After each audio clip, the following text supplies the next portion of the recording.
नमस्कार, आप देख रहे हैं द न्यूज। आपके साथ मैं सृष्टि मिश्रा। संसद का छठा दिन है और छठे दिन में भी लगातार हो हंगामा, हल्ला विपक्ष के द्वारा किया जा रहा है। आपको बता दें कि नीट एग्जाम को लेकर और भारतीय न्याय संहिता, भारतीय साक्ष्य अधिनियम, इन सब को लेकर हंगामों के बीच, ईडी सीबीआई के दुरुपयोग के बीच यहां पर हंगामे में देखा गया कि राघव चड्ढा तो अब तक गायब थे। आपको कल तक खबरें आई होंगी कि आम आदमी पार्टी के बीच सब कुछ ठीक नहीं है, राघव चड्ढा एक भी प्रोटेस्ट में दिखाई नहीं दे रहे हैं, लेकिन आज राघव चड्ढा कांग्रेस के साथ जरूर नजर आ रहे थे। तो क्या माना जाए, अपने पार्टी के प्रोटेस्ट से गायब राघव चड्ढा कांग्रेस का ज्यादा साथ देते दिखाई दे रहे हैं। इससे क्या समझा जाए, इससे क्या मैसेज निकल कर जा रहा है सामने। हालांकि सभी विपक्षी दल अभी अपने आप को एक बता रहे हैं। प्रधानमंत्री नरेंद्र मोदी को संसद में घेरने का एकमात्र इनका लक्ष्य है। जो सीटें ज्यादा आई हैं, एकमात्र लक्ष्य है कि संसद में हो हंगामा, यानी कि आप संसद में काम करने देंगे नहीं तो आपको देश के बारे में कुछ पता चलेगा नहीं, और उसके बाद फिर से शायद आप मोदी सरकार की नींव तैयार कर रहे हैं ना। अगर आपको केवल घेरना है तो सरकार जो चल रही है वही आएगी नेक्स्ट टाइम भी। आपके घेरने से कुछ नहीं होता है, वो होता है जब आप सदन में अच्छी चर्चा करें। लेकिन दर्शकों, यहां पर एक चर्चा दिखाई दे रही है, यहां विपक्ष के द्वारा यही हो हंगामा। राघव चड्ढा गायब हैं, नीट धांधली को लेकर, तमाम बातें को लेकर विपक्ष, आज राज्यसभा लोकसभा दोनों की कार्रवाई हुई। और बता दें आपको, इसी बीच मल्लिकार्जुन खड़गे राज्यसभा के अंदर सभापति उपराष्ट्रपति जगदीप धनखड़ से भिड़ते हुए दिखाई दिए। जगदीप धनखड़ ने कहा आपकी जानकारी ऑथेंटिक नहीं है, और इस बीच खड़गे ने कई ऐसे आरोप लगाए माइक बंद को लेकर। इस बात पर जगदीप धनखड़ बुरी तरीके से भड़क गए यहां पर मल्लिकार्जुन खड़गे के ऊपर। क्यों? मल्लिकार्जुन खड़गे को कहा आप तो पुराने हैं, आप ऐसी बात करते हैं, आपको क्या पता नहीं है कि जिसका नाम स्पीकर या फिर राज्यसभा में सभापति लेता है उसको बोलने का हक होता है, और हम सबके पास माइक कंट्रोल का कोई बटन नहीं है। क्या आपको ये बात पता नहीं है खड़गे जी? आप तब भी यहां पर, आपसे तो मैं यही अपेक्षा करता हूं। तो देखिए, खड़गे से अपेक्षा की जा रही है। आपको बता रहे हैं कि यहां पर लोकसभा में यहां राहुल गांधी को भी सेम बातें ओम बिरला ने कही थी कि आप विपक्ष के नेता हैं, मैं चाहूंगा आप अपने नेताओं को समझाइए अच्छी तरीके से कि कैसे सदन की कार्रवाई चलने दें। लगातार हंगामा। आज सुषमा स्वराज जी की बेटी ने उनके ही अंदाज में गजब का भाषण दिया संसद के अंदर, और संसद के अंदर उन्होंने सभी बातों पर कहा कि मैं पेशे से वकील हूं, मैं जानती हूं कि कैसे अंग्रेजों के बंधन में बंधी हमारी न्याय व्यवस्था थी, और इन तीनों यानी भारतीय साक्ष्य अधिनियम, भारतीय न्याय संहिता, इन सबको लाकर मोदी सरकार ने कितना बड़ा काम किया है। हम बेड़ियों से बंधे हुए थे। इसके साथ अनुराग ठाकुर ने भी विपक्ष की बोलती बंद की।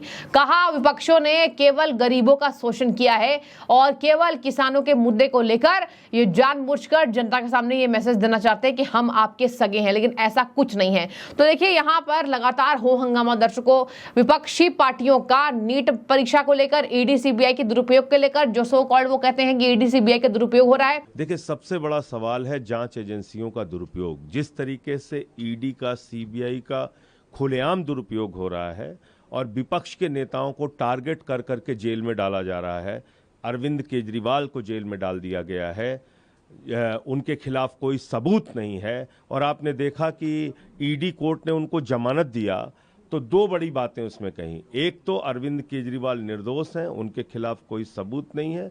दूसरा, कोई मनी ट्रेल नहीं मिला, कहीं से कोई सबूत उनके खिलाफ नहीं मिला, फिर भी आपने उनको जेल में रखा हुआ है। जमानत मिलने के बाद आप स्टे लेके आ जाते हैं बगैर ऑर्डर की कॉपी के। आपने हेमंत सोरेन को 5 महीने जेल में रखा, मनीष सिसोदिया जेल में है, सत्येंद्र जैन जेल में है, संजय रावत जेल में रहे, अनिल देशमुख जेल में रहे, 3 बंगाल के मंत्री आज भी जेल में हैं, मुझे जेल में रखा। तो जिस तरीके से आज टारगेट करके विपक्ष के नेताओं को जेल में डाला जा रहा है, कभी अखिलेश यादव के खिलाफ सीबीआई का इस्तेमाल, कभी राहुल गांधी, सोनिया गांधी के खिलाफ सीबीआई का इस्तेमाल, कभी तेजस्वी यादव, उनके परिवार के खिलाफ सीबीआई का इस्तेमाल, और बाद में कह देते हैं कुछ नहीं मिला, कोई सबूत नहीं है। तो जो ये जेल की यातना दी जा रही है इन नेताओं को, अरविंद केजरीवाल को जो जेल में रखा गया, क्यों रखा गया है? क्या उनका गुनाह है? उनका गुनाह यह है कि 3 बार उनको दिल्ली की जनता ने प्रचंड बहुमत से चुन के मुख्यमंत्री बनाया। वो दिल्ली के लोगों के लिए शिक्षा, स्वास्थ्य, बिजली, पानी पे काम कर रहे हैं, बुजुर्गों को तीर्थ यात्रा करा रहे हैं, इसलिए आप उनको पकड़ के जेल में डालेंगे? तो इसलिए इन सवालों को लेकर आज मकर द्वार जो है संसद का, वहां पर इंडिया गठबंधन का प्रोटेस्ट है। देखिए, ये तो जो प्रभावित पक्ष हैं उनसे बात किए बगैर मनमाने ढंग से ये कानून बनाया गया है, और जमीन पर जब ये कानून उतरेगा तो इसकी कितनी कठिनाइयां लोगों के सामने आएंगी आपको पता चलेगा।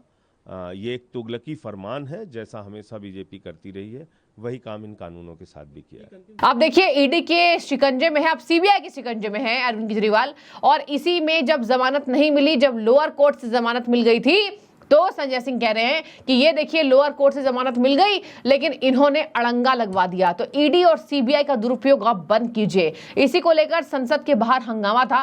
दर्शकों, आपको बता दूं, आज संसद में बॉयकॉट किया गया और वॉकआउट कर दिया गया। ये समझिए आप, बॉयकॉट हम कर रहे हैं, मतलब आज छठे दिन। अब देखिए, पहला सत्र बस बंद होने वाला है 3 जुलाई को। अब संसद के पहले सत्र के दौरान गजब का हंगामा, लगातार सांसदों ने नारेबाजी की। विपक्ष को ये चाहिए कि हम केवल हंगामा करें। एक बात आप उठाकर देख लीजिए, संसद में अब तक यहाँ पर पक्ष चाहता है चलाना संसद को, लेकिन चलाने नहीं दे रहा ये विपक्ष। विपक्षी पार्टियों ने अभी तक किसी भी मुद्दे पर गहनशीलता से और अपने आप को निष्पक्ष होकर यहाँ चर्चा की मांग की ही नहीं है। हर बात पर विरोध, हर बात पर विरोध, और संसद में अब लगता है कि 5 साल यही देखने को मिलेगा।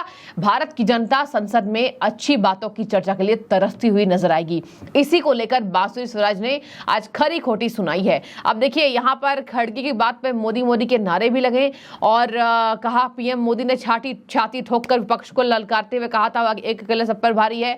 उन्हीं बात पर पीएम मोदी के लिए संसद में नारेबाजी होने लगी, और विपक्षी पार्टी के नेता खड़गे कह रहे हैं कि ये देखिए एक अकेला सब पर भारी है, अब जनता भारी पड़ी है और घमंड हो गया है चूर, और ऐसे में संसद में ऐसी बातों पर जनता ध्यान नहीं देती है, मतलब आप घमंड नहीं कर सकते हैं। और इसी बात को लेकर मोदी सरकार को घेरते हुए खड़गे नजर आए।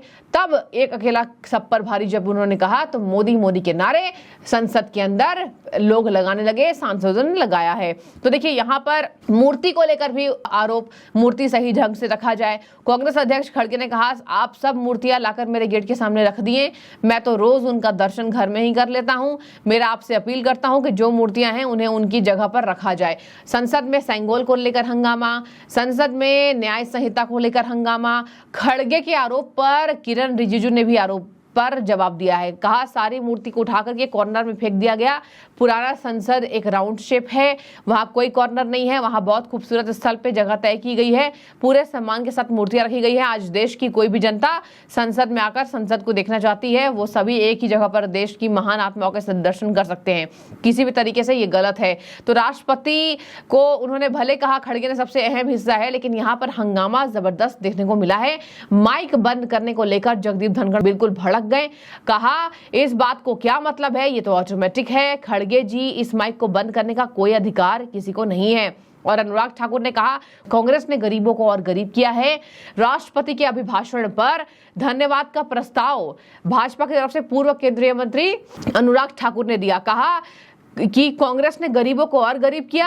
जनता ने भी कांग्रेस को बार बार नकारा है। कांग्रेस को अगर जनता नहीं नकारती तो इस बार जीत कर आती, लेकिन कांग्रेस पार्टी कभी जीत नहीं पाएगी। तो ये तो आम बातें थी। और देखिए, आप संजय सिंह को सुन सकते हैं। संजय सिंह कह रहे हैं ईडी सीबीआई के दुरुपयोग को बंद कीजिए। आपका क्या कहना है? राज्यसभा में भी जमकर हंगामा, लोकसभा में भी हंगामा, वॉकआउट, अब यही लगता है देखने को मिलेगा विपक्ष के द्वारा।